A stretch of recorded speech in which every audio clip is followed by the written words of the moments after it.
kati Lukwago abadde bulijjo awalampa Hamis gwawalampa aserera alinga semutundu omuwalampa gwogwa bagenze mulaga nti bulijjo genosale yamuteeka mu ssente tanavayo wadde okwogera namboze neyekalakasa namboze nawolereza kuba beeramu bamugamba sirika tukulwanire Lukwago we want you to go and sue genosale Erias tukutegedde sirimu nange ndi mulekwa naye sijja kuddugala omanyi waliwo abagenda batambula bagamba ndi mulekwa kyembanzi lugala ndi mulekwa kyokka nga wakayita emyaka aga kacyanga abantu be bafa nze naakafiirwa mama wange recently ndi mulekwa nze icyuli naye sijja kuba mulekwa ddugala not at all icyuli fresh icyuli the cash crop icyuli the raw material icyuli the drug the rest a cigarette see me are the best. No doubt about it. Pulide abagenda berangirira simanyi omwaka guno nze blogger asinga please watch out. Ekyo si kikyo kugenda nga weerangirira Gideon. It's for the public. Si kikyo naye nze blogger no to papa webali. Welcoming back big fish. Formidable soldier omanyine mu America ne mu nsi zonna ezakula waba wolutalo we batuuka bajeno do discussing eri mu Pentagon ku board waliwo we bagamba nti mumanyi tie waliwo omujase yalwana mu 1990 mu Iraq nga yawumula kati abeera Seychelles Island tie nti wadde yawumula mugende mumujjeyo nti government emwetaaga on official duties kati nekyo kyekyagudde ku big fish yakomeddewo mu igear owakana agenda ku post gye napostinga yokka ka video nga mbagamba nti akomyewo olabe love abantu gye baali bamulindiridde okumwagala okumanya ebirungi bye yali akola n'okuba nti bangi abakola omulimu ogwo nga tebagutuukiriza nga bwe yali. Welcoming back a big fish. Ayi mukama katonda nga sinnabanyonnyola ku big fish kasoke mwebaza omutonzi ow'amaanyi waggulu eyo gy'atudde atagambwako ataddibwamu the omniscient omnipotent ali etaano ataggwawo mukama katonda atuyambye netuli covering emyaka oguwedde ntuyita mu covid nga tugenda yita ne muguno mukwagala kw'okwamanya ennyo mukama katonda yonna gy'owangalira webalo tukwatirako abalamu abakosefukosefu bawonye abatuvuddeko tukiteeka emitima gyaffe nti ewa mukama katonda gye tuva ate gye tulidda. From God we come, and him shall always return. God is good all the time, and all the time God is good. Nagenda nenkola comparison nengamba nti Matiti ye yadda mu kifo kya Ashbaga Kato when Ashbaga Kato had gone away. Era nembagamba Matiti omulimu ogwo yali agukoze bulungi even up to today. Wabula nagamba nti face value kintu kikulu nti wadde nga Matiti akoze bulungi teyenkana big fish value face. Matiti yavaayo yanyiga yayomba yakola video yanyinyonnyola namulekera abawagizi bwe natwala akaddo soma mu comments nasanyuka abantu nga bamugamba ti Matiti ikyuli kyakugamba kituufu. Matiti nali munnyonnyola nti his way of appearance ye tiye yali ye Masaka bulungi nnyo, a very humble disciplined person. I like him for that. Naye nga nkugamba nti face value kintu kikulu nti Ashbaga Kato ne bwabeera eri omuntu asobola otegeera nti oli Ashbaga Kato wadde nga Matiti akola bulungi tosobola muteeka kwowina bantu ne bategeera nti oye Matiti. Ekyo kye bayita face value. Kakati Matiti wali okaayana kiye ekirungi abaganda bagamba ti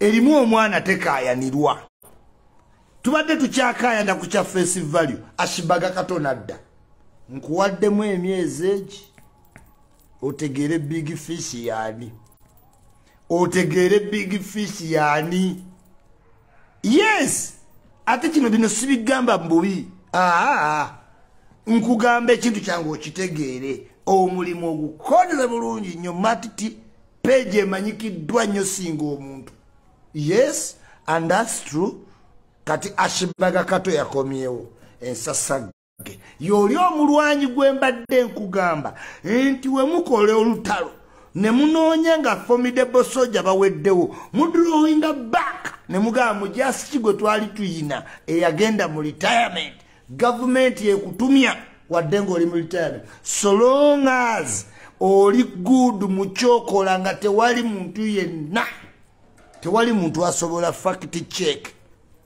nga nange kwendi tosobola fact check atamanyi fact check genda olaba akatambi lwe bakuba majambere otegere ashibaga kato yani nti ne police state house CMI iso bakozesa akatambi bakozesa akaki utugenda olaba president mutemulanga ku president mubeereyo bibanda bya film tuba tukyatudde president aga mu mpitiro omyayi wange wuli ashibaga katali nga full figure mu face value you like it you don't full figure ina face value bebe cool Catherine kusasira buchamani mukazi wa bucha face value omuntu okutegeera nga wolaba nti edi mutwe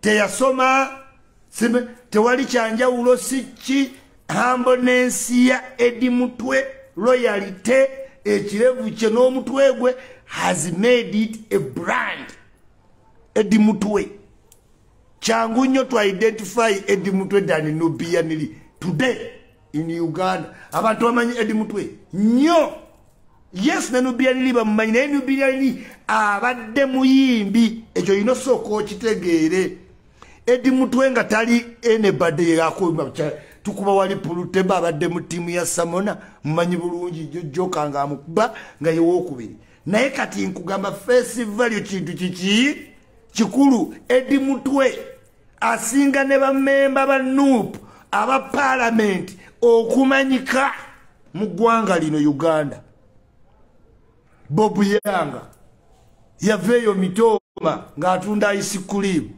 today Bobu Yanga amanyikiddwa okusinga bamemba ba NUP abalina kadi mu NUP ne country wide festival jencha kunnyonnyola osobola okukola ennyo naye ate n'obanga toyina festival ng'oli ordinary person yes this is why ikyuli nkulembera nnyo I'm not an ordinary person Gideon kaye wamala okwogera n'omumixinga mu bantu is the same naye kati alina okwogera ennyo abeere amplified abantu bamuwulire okitegedde abo bonna ekibasudde kubeera ordinary people omanyi lwaki Penga yamala emyaka 15 nga yakulembera ali unique ayina amannyo mangi mukamwa ate gonna nga gaatereera ate nga meeru oyina omwewuunya Kipenga olabuleko nga simayirize ayina amannyo mangi nnyo mukamwa naye gonna meeru ayina uniqueness amaaso amagazi ayina omutwe guno ayina enviiri to create a face value kirala chameleon eyayinanga obuviiri obusibeesibe obuki tiye si omunono chameleon era bw'okola posta mu chameleon ono wa French cat ne chameleon wa Mama Mia ensi emanyi chameleon wa Mama Mia kyekireetera abayimbi okwetekako tatuuzi okusiba obuviiri nga bebe kulu w'omulaba ekibaleetera okweteekako ebintu to create uniqueness omanyike by face okitegedde yes Winnie Nwaji kati brandi ye munsi yo Uganda nemanyiddwa nti oyo ani Winnie Nwaji nayo sobola omuyimbi ngoyimba bulungi naye nga brandi tewali Jamalo Waswa. Yes, wokukwata Jamalo Waswa n'omugatta mu Owino is as ordinary as the rest of the people. But omala muwulira nga ayimba n'otega eyono kati bambi asibaga kato ekyo kye nali nkutegeeza matiti nkuwadde emyezi eki otegeere face value kyeki ogikoleko oba osalamu buntuntu bukufuula unique but just know you are an ordinary person in looking naye ng'omulimu gwo ogukola bulungi. Welcome back a big fish era nga tuli basanyufu nnyo tumanya ate kati tweyongedde amaanyi byaweya kati mbadde omu ng'ate muli bangi naye ng'era mbeewu kati azze tulyoke tubakoleko muno akoze eki njagala kujjukiza ekintu kimu genda ofune page eyo ogirayikinge ogifollowinge ebisigadde bitulekere awo oba onoonyumirwa 223 kyoba otukolera kintu eki genda okwate page big fish ogikole ki ogiteekeko. Omanyi lwaki Eddie Mezaya yatandika nnyo YouTube dda naye n'aba nga waali is because ali ordinary. Eddie Mezaya is an ordinary person aba mu t-shirt ye n'awuuta obuuyi kati Eddie Mezaya erinnya ddene nnyo ku physical person. Yes, Eddie Mezaya wamanyi nnyo respective naye kyenjagala okulaga face value kintu kyalaga wala ize ichuli omanya abantu bandabira eri nze munyenye abalala ko bajje ekitangala ne balaba gye bagenda. Yes, big fish the greatest. Mani solo king yazze gomuyite kyonna kyomuyita naye yazze dda byaweya biki byaweya. Omanyi lwaki zaala toto outshininga nnyo value face omutwe gwa Kawali Isaac buli muntu agumanyi MC Cats buli muntu amumanyi Kawali Isaac omutwe gwogo ne saati ze de basket n'okubu zaala toto ne bokyusa program atemya n'ayambala yero n'ayokera ebigambo 10 yes biri kalusiya kana akakola kigula lujjakani kati buli muntu creating uniqueness branding kyangu nnyo okubranding omulimu nenga gwo muntu tomanyikiddwa. Yeah, straight mwebala okubanga kwebuli nga mwekuumiddeko awutuvuddewo munnanga abitexi sigwosaanyo siba naye nga womanye etteeka terikwata byenje etteeka balikola nga likwata busiri kati obadde oyagala bakwate nannyini garden city manya freedom city etteeka is like a cobweb ekwata busowera naye ekiyenje kiyitamu kibi nnyo nti abitex yakwatiddwa. We need an overhaul tutegeere kiki kye mulina okukola bannayuganda especially mu times z'okusanyuka. We have many people, overpopulated country. Ne musanyusa abantu ebintu ebitaliimu ne bava ku bintu byonna ne bayingirira awantu wamu nga temuyinako wadde crowd control. Ugandans yensi yokka kyobola Museveni yagamba even a fool can survive here. It is only in Uganda where you can do something like that. Nti mu molo ne muyingiramu abantu over capacity. Olunaku lumu olw'okuba mwagala nnyo okwegulumiza nti laba abantu beyajjuza ekintu ekyo ekyawaggulu kijja vayo kituule ku bawansi tulabe ku mirambo 6 tulabe ku 60,000 dead people ejja kugwa buli lunaku ekizimbe we kibeerawo kyeyongera okukaddiwa mujja jijjuza muyimirire ne waggulu kisimbukeyo omulundi gumu kikubaaba wansi tulina okukkiriza nti essanyu liba ne kapasite tulina okukkiriza nti wano wagendawo abantu 6 however much you like to put there mutwalo gumu kitundu tulina okukkiriza era bino byonna Katonda agenda bituwonya mu kintu eki Hamis Kiguddu nga guddewo ekisaawe because we shall not have such things again. Buli kimu kitwale mu kisaawe kya Hamis kuba kimu amataala exit wofulumira lifuti hotelo restaurant buli kimu amalwaliro gali kuli naye we cannot continue in this fulani. Nze sometimes ngalinga mbu Katonda yannyamba obutabana baana nze sirabangako bantu bali reckless nga bazadde be Uganda n'omusanga ssaawa 12 akutta obwana watambula bwagenda ku Garden City simanyi Freedom City mbu simanyi bagenda laba Shiba n'abategesi b'ebivulu ne bakusobera ne balanga abayimbi ab'amaanyi King Saha aleeteddwako Palaso Edikezo kati abantu ne bava enansana najja tamanyina bwagenda kuddayo. We should put measures.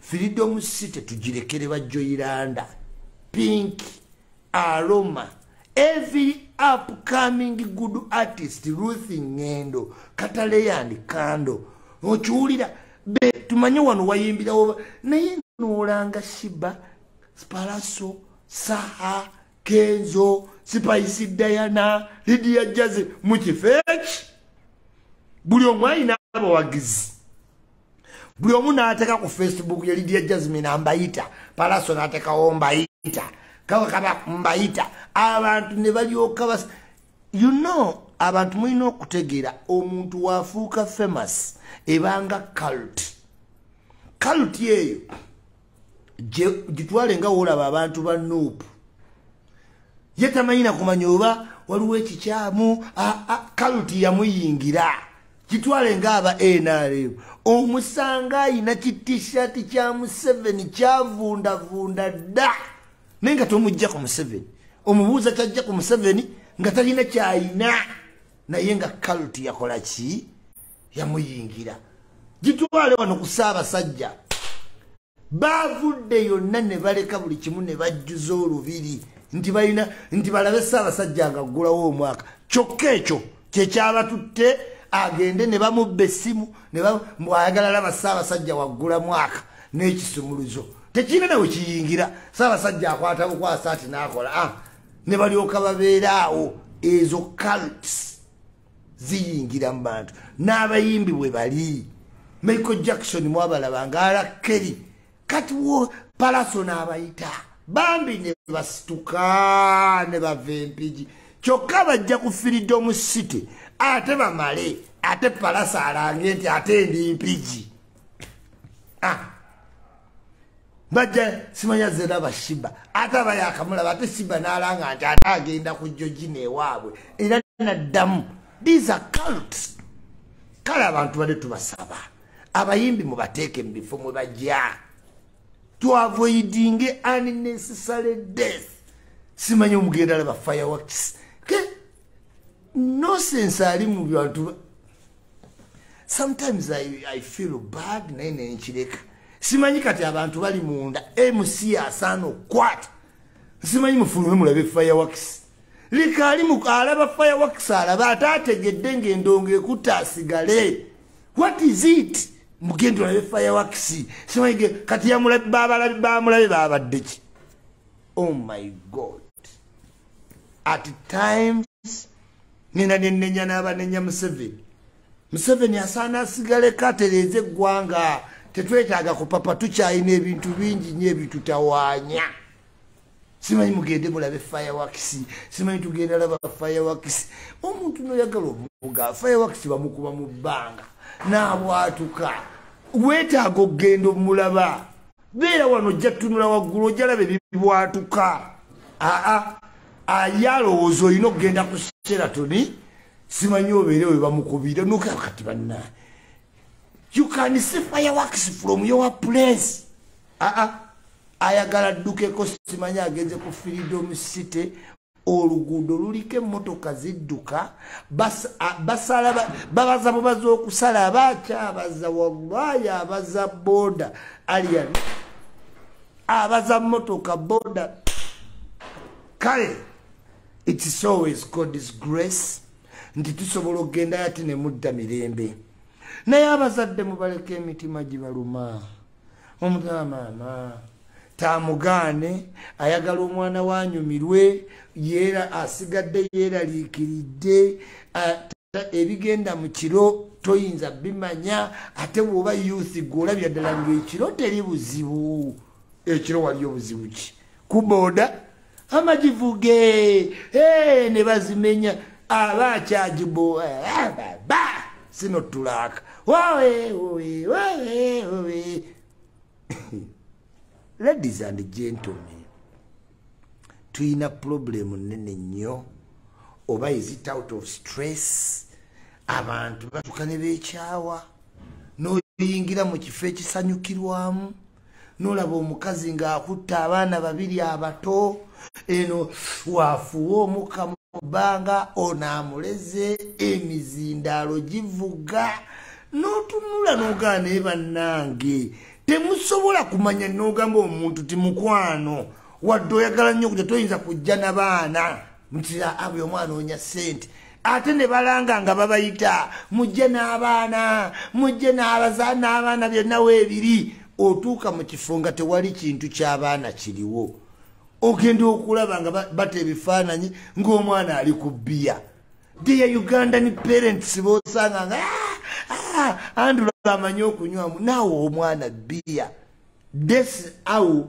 beberik wetukyali baana bangi nnyo bwawo yamanyi n'okunywa luyali bannannyini bifo mweddeko omuntu wajja n'omwana omuto ng'essaawa ziri za kiro mugambe nti mukwano wano oli wakyamu tojja sobola yingira kubanga talina na ssente zagenda kulya ziri awo nti zigenda gaggawaza ebbaalayo Ugandans muli careless ku baana ate ne mupulitendinga nnyo simanyi nina abaana n'omutunula nga talina kintu kyonna kiri palento kye yali akoledde ku mwana okuva we yamuzaala yamanyi munaaza mwambaza mufa kikindaazi kitumbuuwa beba abaana baba yeekolera simanyi nina abaana simanyi wenfuna omuntu ntula ali ku intaneti aleekaana yazaala abaana rekiresire gamulemye okugenda okulima omusiri gw'ennyaanya cash crop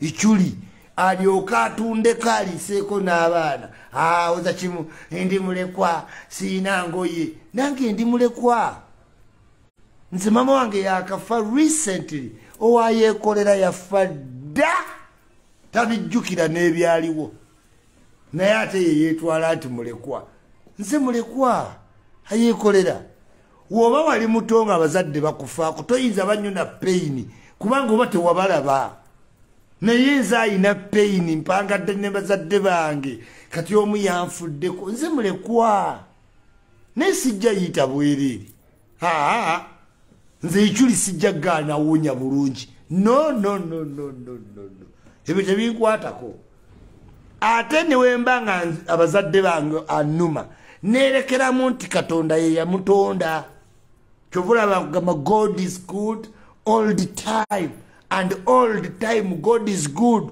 kinuma nti mami yanfaako mama wange naye ate nsigazaamu kali nti eyamutonda ye yamuyita nze namulabira kwene ensi siyinza kwessaawo ennyo nosanga bali simanyi Leila Kayondo I'll never moved on era simanyi every time this date comes I remember my parents died nga please Leila oyo semantics mwino muvaako wobanga tomuvinga ono ng'ofiiriddwa kitegeeza oli mukafiiri kubanga gwe tokkiririza mu Katonda si gwe watonda bazadde bo no kikuluma naye tekiyinza kugaana muvinga ono olwo n'ofiirwa omulala nga tomuvinga nga ono n'omulala n'afa ate nga tonna muvinga ono n'ono n'afa onooba tonna muvinga ono kwono n'omulala n'afa.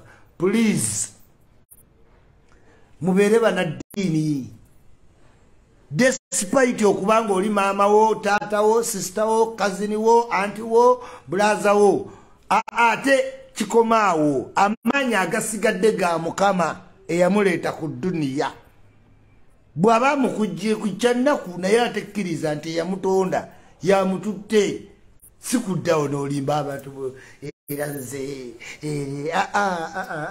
nze ndi mulekwa toyinza kumbuulira byaba mulekwa saagala muntu apretendingira mbwa mulekwa mbu yefuula ennyo mbuku nafiirwa nnyo abazadde bampako twafiirwa dde abazadde abantu bakyafiirwa abazadde abantu bafiiriddwa abazadde since time immemorial abaana ab'eŋŋanda emikwano the setting has been the same since 2000 BC.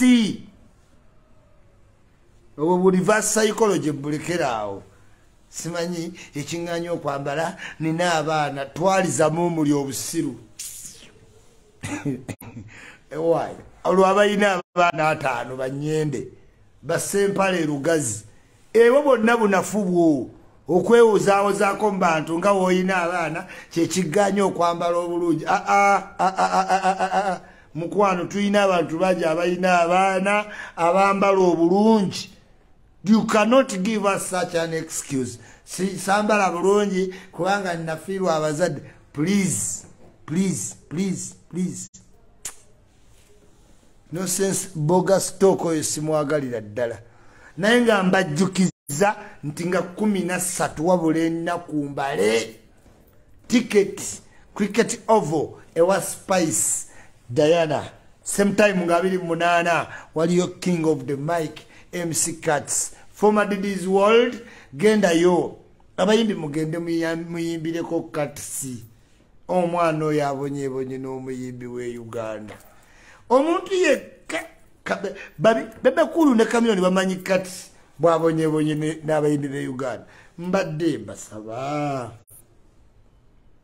mwagaladde mwakaabe we yakabira juzi ku Swang's Avenue mube ba mutima mulungi mugende muyimbireko si bya bulwadde byayina kuba mmwe temusa muyamba nammwe muli balwadde lwakuba ye yayogera oliye mulinammwe muyita mu kimu kakati mugende muyimbireko ku lwa love gyayina ku Uganda ne music sometime tugende mu bungi nnyo tuwagire Spice Diana because she has worked hard kakoze buli kimu kabaddeyo jjo ne mupiira naye mulabye abawala mbabuulira it is good to train ekifaananyi ekyo kye nataddeyo ekya Spice ng'ayimiridde kugulu kumu ng'asiba akaguwa genda keeka ng'oli muwala okigezeeko olabe yes gwe kigezeeko amaleira yimirira mu luumu yo oyambale engatto osiba akaguwa okugulu okumu nga kuyimiridde wansi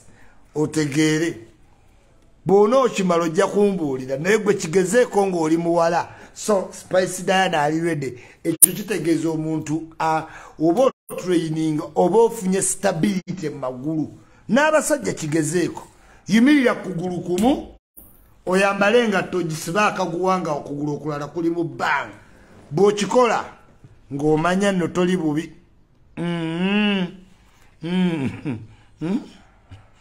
yes omwana n'atambula buli wamu ndi mulekwa gwe please teacher Mpamire how are you doing kulikaye Malawi kulikaye Zambia njagala nnyo nkusanga ombuuzeeko ku buno obuutu what is photosynthesis nesimanyi gy'obukolera bunnyumiro Kamala thank you for being that creative mwebale nnyo emirimu mbuuza ku bantu b'ekitiibwa abakuumi ba sipiika antalaji ya sipiika okuva ku cook okuva ku guard abakiliininga paka ku office nembuuza ku mukulu Mathias Mpuuga leader of opposition, one that we want. Temutuletera omuzimu gwa Zaake. Zaake naye mumulonda tewali bajja mukkiriza. Zaake has exercised indiscipline in parliament. Zaake yakuba Professor Nawangu ekikonde. Zaake yali addukira wali Katumba Wamala nga oli Jeno. Wanga tuitalatala wali Jeno n'agaana. Jeno n'amubba eŋŋuumi yali emusi. Zaake kubuukira ku mmeeza. Okiwulira? Mutuyambe mujjeko mpuuga mulabe Masaka we yeekutulako. Abantu b'e Masaka baŋŋambye isima. Bobi Wine n'akola ensobi n'agoba mpuuga ku bwa leader of opposition. Nga gwe tuyina n'abuwa Zaake Masaka nga maneya ne emmye. Tichampamire wo yaŋŋambye I will meet you. Tulina meetinga sewo standardized school ssomero lyange. Nabadde ne Mugisha ewa sipiika twesanze ninga kimugisha. Oyo wa Fufa yali deputy yali oba yali Basa. Yes. So kingisa nkubuuzaako mbitibwe by'amaanyi kulikayo mu ddwaliro webale kuba discharged ate nalabye ng'oli ku Lukozedi. Ebirala background noise. Ebirala ki? Background noise. So kulikayo mu ddwaliro muganda wange okoze nnyo. Saayo muyimbi abadde bukuti okuva COVID. Era nze nategedde tewali kimulumu okujjako fatigue. Saayimbi okuva COVID. Ng'abayimbi abalala bali ku lockdown. Ate ne kati ali overbooked. Rasta tulina otandika okukola muka tulina okuddukamu ku nsozi kimanyi training nayo olina okumpita ne tukola mu dduyiro wali wonna. Yes, kuba banna abaana abo babuukabuuka. Nze Kenza alina engeri gy'abuuka ku stage ne Kenza alina ekipawa. Kenza alina ekipawa abuuka n'amagulu abiri era traininga. Gravity alina power ya stage kabako. Abaana wallahi baveeko. Gravity kabako. Kenzo waliwo nani ayaya kididi baina energy. So sometimes bambi betaaga ogenda ne babanyige amichi emibiri. Nesa mulasta tamanyi nti olina okugenda mu massage. Rasta olina okugenda mu massage ombiri ne bagunyiga. Masozi ne zeeta. Muyimbe ekiro kyonna ne onaava wano n'agere. You need massage sir. Omubiri ne gusobola okudda. Muba fatigued naye nga temukimanyi. You need massage. Olina oyita omuntu wa massage omubiri ne bagunyiga ng'oli mu free time. Nodde engulu. Naye n'oyimba waliwo kabakoya we bamubuuking ebivvulu 16 ng'atambulira ku booda. Kabako ng'atambulira ku booda ebivvulu 16. Nkyawagira nnyo Juliana. Nze era abayimbi we mbasanga abo bonna bawizo mbagamba ekintu kimu wizo gwe weevuga. Kasita ngamba ye nga mugamba ngenda nawe ku mmotoka stigo inovuga. Kamilioni kasita ngamba avuge mmotoka nga mugamba ngenda nawe ku mmotoka tojja givuga. Kubamba nkimanyi akooye. Era Zex biragiranyi na musanyu nga gwe ovuge mmotoka nangamba ikyuli sinzi. Nimugamba very good. Atenze ikyuli ompitako nasanze city ya danger. You know me city ya danger. Namusanze kweni BS. Najjana mbuze nga gwe aleni skin. Lekera otambula ng'oli alya mbusimanyi mbu abantu bakugambo mbu simanyi okulya enkwacho ye brand. Oli mwana nedda ssebo. Oli muyimbi mulungi. Ebyo biveeko. Coca-Cola tejja kuwa kalango konna. Mu myaka 6 bano bakulimba. Bakuttira ekyo maaso. Nangamba ekyoli nkitegedde. Era kabadde kayaye ssebo ng'atekeegaya ne kaya ssebo ng'aya kikajjo. Ne mwagwe. Bino biveeko ebyokubuguumiikiriza. Weetaaga oyimba bulungi, weetaaga MTN, weetaaga Stanbic Bank, weetaaga KCCA, weetaaga ng'ani anaakuwanga ojja weegaaya. Era yakitegedde. That's why people like Echuli so much. I'm in the footsteps of Bebe Cool. We tell you where our Dochagala, we tell you. Ntigwe, here nilukoma. You, hey, any artist yanava mulaini mubili abili mwesatu simanyo nyizira. Simanyo kaba toyina katambala. Omaze okukola ekivulu ofunye sente onyizira. Otutendere ennaku gye wakuliramu ng'ate ofunye sente. Ebyo byonna they have stopped. Try it out. Ichuli wendi.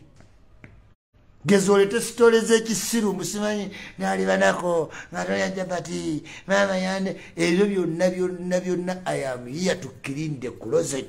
Talk about progress, music, tulage ebirungi abantu babere inspired tukoye stories ennaku.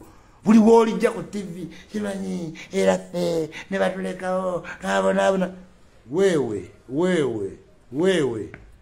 tuba tukuwagidde nova mweyembeera notereera kati nga twagala otubuulire ku mbeera y'okutereera si tukuba nnaku all the time. This habit has stopped. Ate nze wegambe stop nze tomanyi ddamu ojje ku TV ogaye nti oyina ennaku nabagamba nina TV namba ya OB1. You cannot stop me from TV. Bolifuna OB1 ina TV ojja kitegeera. Actually, when you make a mistake, I just drive 20 BS. I have time there. Hey, I have time. Waliwo ba celebrity nga tebajja kuddamu kukola bintu bye bakoze. Raipya addamu okwogera ku maama we bitaliimu. No. Grace Kane aliddamu okwambala obi. No. Bamanyidde ddala nti Ichuli waali wendi. Nyambala bulungi. Kolagana ne speaker sigenda kusaba sente ku muyimbi yenna. This is why nina time ku dissecting kubanga sina kyengenda kusaba. No kati ate ndi maanyi sina kyengenda kusaba. President wa blogger obadde ki kolagana ne namba 3 ng'atongombolera bya nja solo kuga gwe luli pastor Bugembe samugamba toddanga mukujja mu Brian zi pastor mutulaka shoot oyine kujira mu fashion design suit ya kitegera nenga osinga kwagala Bugembe nze ne Bugembe tight we must create sanity. Kati Lukwago abadde bulijjo awalampa Hamis gwawalampa aserera alinga semutundu omuwalampa gwogwa bagenze mulaga nti bulijjo genosale yamuteeka busente tannavayo wadde okwogera anamboze neyekalakaasa namboze nawolereza kuba beeramu bamugamba sirika tukulwanire Lukwago we want you to go and sue genosale. Erias tukutegedde no one Erias nabadde Erias still Ichuli alone natandise late naye sinamanya na saawa tuli mu saawa ki 246 I stand alone. Abebweru bazeeyo toyinza butaddayo Uganda si nyangu komalawo pocket money run away wano wazibu Ichuli baveeka ababeerawo n'abaali batutiisaawo baddukawo baatulekawo ne badduka ennyonyi ne balinnya masaga agaali ameeru ne gamyuka ebweru ne batuuka emitima ne gikyuka tobamanyi